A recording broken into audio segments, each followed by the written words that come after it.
മാധ്യമന്മാരും ഇറങ്ങിയതിൻ്റെ കാരണം എന്ന് പറഞ്ഞാൽ ഇപ്പോഴത്തെ മാധ്യമങ്ങളും പത്രങ്ങളും ഒക്കെ വായിച്ചാൽ നമുക്ക് മനസ്സിലാകും എന്തൊക്കെയാണ് കേൾക്കുന്നത്. പണ്ടൊക്കെ ഒരു പത്രം വന്നാൽ അല്ലെങ്കിൽ മാധ്യമങ്ങളെ TV ഒക്കെ റേഡിയോയിലൊക്കെ കൂടിയൊക്കെ നമുക്ക് ന്യൂസ് കേട്ടാൽ വളരെ ആശ്വാസത്തിൻ്റെയും സന്തോഷത്തിൻ്റെയും വാക്കുകൾ ന്യൂസുകളാണ് നമുക്ക് കേൾക്കാൻ കഴിയുന്നത്. എന്നാൽ ഇന്ന് വരുന്ന മാധ്യമങ്ങളൊക്കെ കണ്ടാൽ നമുക്ക് കരയുവാനല്ലാതെ മറ്റൊന്നിനും പറ്റത്തില്ല.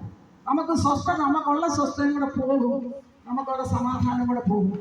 അത്രമാത്രമുള്ള വാർത്തകളാണ് നമ്മൾ കാണുന്നതും കേൾക്കുന്നതും ഒക്കെ ചെയ്യുന്നത്. എന്നാൽ സഹോദരിമാരായ ഞങ്ങൾക്ക് ഇതൊക്കെയും കാണുമ്പോൾ വളരെ ഭാരമുണ്ട്. വീട്ടിൽ ജോലി ഉണ്ടെങ്കിലും അതെല്ലാം കഴിഞ്ഞ് അതെല്ലാം മാറ്റിവെച്ചിട്ട് അല്പസമയം ഈ ദേശത്ത് ഇറങ്ങി ഇങ്ങനെയുള്ള വിഷയങ്ങളുടെ മധ്യേ എന്ത് ചെയ്യണം, എന്താണ് ഇതിനൊരു പരിഹാരം എന്നൊക്കെ ഒന്ന് പറയുന്നതിന് വേണ്ടിയാണ് ഞങ്ങൾ ഇറങ്ങി പുറപ്പെട്ടിരിക്കുന്നത്. പ്രിയദേശവാസികളെ ഞങ്ങൾ കൊണ്ടേ പറയുവാനുള്ളൂ. ഈ നാളുകളിൽ അനേകം മനുഷ്യർക്ക് സ്വസ്ഥതയില്ല, സമാധാനമില്ല. അതാണ് ഒന്നാമത്തെ കാര്യം. എവിടെ സ്വസ്ഥത കിട്ടും, എവിടെ സമാധാനം കിട്ടും എന്ന് പറഞ്ഞുകൊണ്ട് കൊച്ചു കുഞ്ഞുങ്ങൾ വരെ അലഞ്ഞു നടക്കുന്ന ഒരു കാലമാണിപ്പോൾ. പ്രായ വ്യത്യാസമില്ല. പണ്ടൊക്കെ ആണെങ്കിൽ ഒരു പ്രായം കഴിഞ്ഞാലേ ഉള്ളായിരുന്നു ഇങ്ങനത്തെ അസമാധാനങ്ങളൊക്കെ. അതിനുവേണ്ടി ചിലർ മദ്യത്തെ ആശ്രയിക്കും, ചിലർ സൃഷ്ടാവിൻ്റെ അരികെ ചെന്ന് ദൈവത്തോട് ചെന്ന് പ്രാർത്ഥിക്കും. എന്നാൽ ഇന്ന് അതൊന്നുമല്ല. ഇന്ന് ദൈവത്തെ ആർക്കും വേണ്ട, സൃഷ്ടാവിനെ ആർക്കും വേണ്ട. അവരുടെ സമയം മദ്യത്തിനും മയക്കുമരുന്നിനും വേണ്ടിയാണ് ചിലവഴിക്കുന്നത്. അതിനെ മനുഷ്യൻ വഷളാകുകയാണ്, അതിനെ അസമാധാനം കൂടുകയാണ്, അതിനെ കേസുകൾ ഉണ്ടാകുകയാണ്. എന്നാൽ ദൈവം മനുഷ്യനെ ഒരു വഴി പറഞ്ഞു കൊടുത്തിട്ടുണ്ട്. സർവ്വത്തിൻ്റെ സൃഷ്ടാവായ ദൈവത്തെ നമ്മൾ ഭജിച്ചാൽ, അവൻ്റെ സന്നിധാനത്തിൽ ചെന്നാൽ നമുക്ക് സന്തോഷം കിട്ടും, നമുക്ക് സമാധാനം കിട്ടും. ഇന്നത്തെ കാലം ഓർത്ത് നോക്കിയാൽ നമുക്കറിയാം, മക്കളാണ് കൂടുതൽ മാതാപിതാക്കളൊക്കെ കൊല്ലുന്നത്. ഒരു കുഞ്ഞിനെ നമ്മൾ എത്രമാത്രം വാത്സല്യത്തോടു കൂടിയാണ് വളർത്തുന്നത്. അവനിൽ നിന്ന് എന്തെല്ലാം നമ്മൾ ആഗ്രഹിക്കുന്നുണ്ട്. എന്നാൽ അതിന് വിപരീതമായിട്ടാണ് ഇന്ന് ഒരു കുഞ്ഞു വളർന്നു വരുമ്പോൾ നമുക്ക് കിട്ടുന്ന അനുഭവം. പത്രങ്ങളിലൊക്കെ കാണാം, കള്ളു കുടിക്കാൻ പ്രകൃതിക്ക് വേണ്ടി പൈസ കൊടുത്തില്ലെങ്കിൽ മാതാപിതാക്കളെ മർദ്ദിച്ച് കൊല്ലുക. എന്തോ ഒരു ഹൃദയഭേദമായ ഒരു കാര്യമാണ്. ഇതിനൊക്കെ ഈ കാരണം എന്ന് പറഞ്ഞാൽ ദൈവത്തെ ഓർമ്മയില്ലാഞ്ഞിട്ടാണ്, സൃഷ്ടാവിനെ മറക്കുന്നത് കൊണ്ടാണ്. നമ്മളെ സൃഷ്ടിച്ച ഒരു ദൈവമുണ്ട്. ആ ദൈവമാണ് നമുക്ക് സന്തോഷവും സമാധാനവും സ്വസ്ഥതയും തരുന്നത്. ആ ദൈവത്തിൽ ആശ്രയിച്ചാൽ നമുക്ക് സ്വസ്ഥത കിട്ടും, സമാധാനം കിട്ടും, സന്തോഷം കിട്ടും. ഈ അതിനുള്ള ഏക പ്രതിവിധി എന്ന് പറഞ്ഞാൽ കർത്താവായ യേശു ക്രിസ്തു ജനിച്ചപ്പം തന്നെ പറഞ്ഞിരിക്കുന്നത്, അത്യുന്നതങ്ങളിൽ ദൈവത്തിന് മഹത്വം, ഭൂമിയിൽ ദൈവപ്രസാദമുള്ളവർക്ക് സമാധാനം. ഈ ദൈവപ്രസാദം ഇല്ലാത്തവർക്കാണ് സമാധാനമില്ലാത്തവർ. ആ സമാധാനം കിട്ടണമെന്നുണ്ടെങ്കിൽ നമ്മൾ അത്യുന്നതന്റെ ഒരിക്കൽ ചെല്ലണം, നമ്മുടെ സൃഷ്ടാവിന്റെ ഒരിക്കൽ ചെല്ലണം. നമ്മുടെ ഏത് വിഷയമായിട്ട് ഈ സൃഷ്ടാവിന്റെ ഒരിക്കൽ ചെന്നാലും ദൈവം നമുക്ക് സമാധാനം തരും, നമുക്ക് സ്വസ്ഥത തരും. നമ്മുടെ പാപത്തിന് വേണ്ടി മാത്രമല്ല, നമ്മുടെ രോഗത്തിനും കൂടിയാണ് കർത്താവ് ഈ ലോകത്തിലേക്ക് വന്നത്. കർത്താവ് ഒരു മതം സ്ഥാപിക്കാനല്ല വന്നത്, പിന്നെയോ ജാതി മത ഭേദമന്യേ മനുഷ്യരാശിയുടെ രക്ഷയ്ക്ക് വേണ്ടി വന്ന ആണ് കർത്താവായ യേശു ക്രിസ്തു ഈ ഭൂമിയിലേക്ക്. അത് പലരും മനസ്സിലാക്കുന്നില്ല. അത് മനസ്സിലാക്കാതെയാണ് ഇന്നത്തെ ലോകം മുന്നോട്ട് പോകുന്നത്. ഒരു കൊച്ചുകുട്ടി പോലും അതൊന്നും മനസ്സിലാക്കുന്ന വീട്ടില് ഇന്ന് ഈ റേഡിയോയും TVയും മൊബൈലും ഒക്കെ ഉള്ളത് കൊണ്ട് അതിനെയാണ് എല്ലാവരും ആശ്രയിക്കുന്നത്. എന്നാൽ അതിൽ നിന്ന് അവർക്കൊരു സ്വസ്ഥതയോ സമാധാനമോ കിട്ടത്തില്ല. അവസാനം അത് നാശത്തിലേക്കാണ് പോകുന്നത്. പ്രിയപ്പെട്ട ദേശനിവാസികളോട് ഞങ്ങൾക്ക് പറയാനുള്ളത്, നിങ്ങൾക്ക് സമാധാനമില്ലേ, നിങ്ങൾക്ക് സന്തോഷമില്ലേ, സ്വസ്ഥതയില്ലേ, ഇതെല്ലാം കൊടുക്കുന്ന ഒരു ദൈവമുണ്ട്. അധ്വാനിക്കുന്നവരും ഭാരം ചുമക്കുന്നവരുമായുള്ളവരെ നിങ്ങൾ എന്റെ അടുക്കൽ വരികയും ഞാൻ നിങ്ങളെ ആശ്വസിപ്പിക്കാവുന്നതാണ്. നിങ്ങൾക്ക് ആശ്വാസമില്ലയോ? നിങ്ങൾ ഈ ദൈവത്തിൽ ആശ്രയിക്കുക. നിങ്ങൾ ഈ ദൈവത്തിൽ ആശ്രയിച്ച് അവന്റെ സന്നിധാനത്തോട് ചെന്ന് ഈ ദൈവത്തോട് അടുത്ത് ചെന്ന് നിങ്ങളുടെ വിഷയങ്ങൾ പറഞ്ഞാല് അവൻ നിങ്ങളെ ആശ്വസിപ്പിക്കും. എന്റെ ദൈവം ഈ ഭൂമിയിൽ വന്നത് അതിനു വേണ്ടിയാണ്. ദൈവത്തിന്റെ ലോകത്തിൽ മനുഷ്യർക്ക് സമാധാനവും സ്വസ്ഥതയും സമാധാനം മാത്രമല്ല, നിത്യജീവനും കൂടെ കൊടുക്കും. ഒരു കാര്യം ഞാൻ പറയാം, ഇന്ന് നിങ്ങൾ മരിച്ചാൽ നിങ്ങൾ എവിടെ പോകും? നമ്മൾ സമ്പാദിച്ചൊക്കെ ആർക്കാകും? ഇന്നത്തെ കാലത്ത് ഒരുപിടി മണ്ണിന് വേണ്ടി അങ്ങോട്ടും ഇങ്ങോട്ടും കൊലയും ഒക്കെയാണ് നടക്കുന്നത്. എന്നാൽ ഒരു മിനിറ്റ് ഒന്ന് ചിന്തിച്ചാൽ മതി, ഞാൻ ആർക്ക് വേണ്ടിയാണ് അധ്വാനിക്കുന്നത്, എനിക്ക് എന്തിനു വേണ്ടിയാണ് ഞാൻ ഇങ്ങനെ ചെയ്യുന്നത്? ഒരു അതിരിവർക്കം, മുൻവൈരാഗ്യം, ഇതൊക്കെയാണ് ഇപ്പോഴത്തെ കൊലയ്ക്കും കൊള്ളിവെപ്പിനും ഒക്കെ കാരണമായി പറയുന്നത്. എൻ്റെ പ്രിയപ്പെട്ട ദൈവദേശനിവാസികളെ, ഒരു കാര്യം ഞാൻ പറയാം, നിങ്ങൾക്ക് അല്പായുസേ ഉള്ളൂ. നമുക്ക് ഓരോരുത്തർക്കും അല്പായുസേ ഉള്ളൂ. ഇന്ന് നമ്മുടെ ജീവൻ പോയാൽ നമ്മൾ എവിടെ പോകും? നമ്മൾ അധ്വാനിച്ചത് ആർക്കാകും?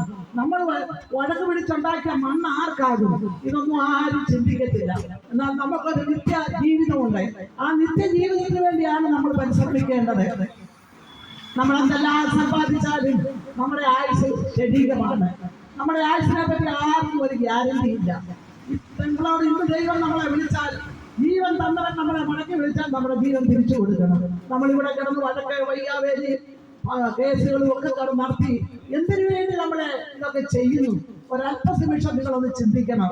ഈ വഴക്കിന് വേണ്ടിയും അല്പനേരത്തെ ആശ്വാസത്തിന് വേണ്ടി, അല്പനേരത്തെ സമാധാനത്തിന് വേണ്ടി മദ്യത്തിനെ ആശ്രയിക്കും. മദ്യമാത്രത്തിനെ നമ്മൾ ആശ്രയിച്ച് അതിനടിമയായാൽ പിന്നെ അത് നമുക്ക് സ്വസ്ഥതയല്ല തരുന്നത്, നമ്മളെ നിത്യനാശത്തിലേക്ക് കൊണ്ടുപോകുന്നത്. ആരോടെങ്കിലും വൈരാഗ്യം ഉണ്ടെങ്കിൽ അവനിട്ട് രണ്ട് കൊടുക്കണം, അല്ലെങ്കിൽ അവനെ കൊല്ലണം. ഇതാണ് അതിന്റെ പ്രതിഫലം. മദ്യം നമ്മൾ കുഴിക്കുന്നത്. മദ്യത്തിന് വേണ്ടി ഇപ്പം നമുക്കറിയാം, ഇപ്പോഴത്തെ ഗവൺമെന്റ് വളരെ ജാഗ്രതയോടുകൂടെ പോരാടുന്ന ഒരു ദിവസങ്ങളാണ് ഈ നാളുകളിൽ മദ്യത്തിന് വേണ്ടി. ഞങ്ങൾക്ക് പറയുവാനുള്ളത്, ഈ മദ്യം നമുക്ക് സമാധാനം തരത്തില്ല, സ്വസ്ഥത തരത്തില്ല. ദൈവ സ്നേഹം, മനുഷ്യ സ്നേഹവും മനുഷ്യബന്ധവും എല്ലാം തകർത്ത് കളയുവാണ് ഈ മദ്യം.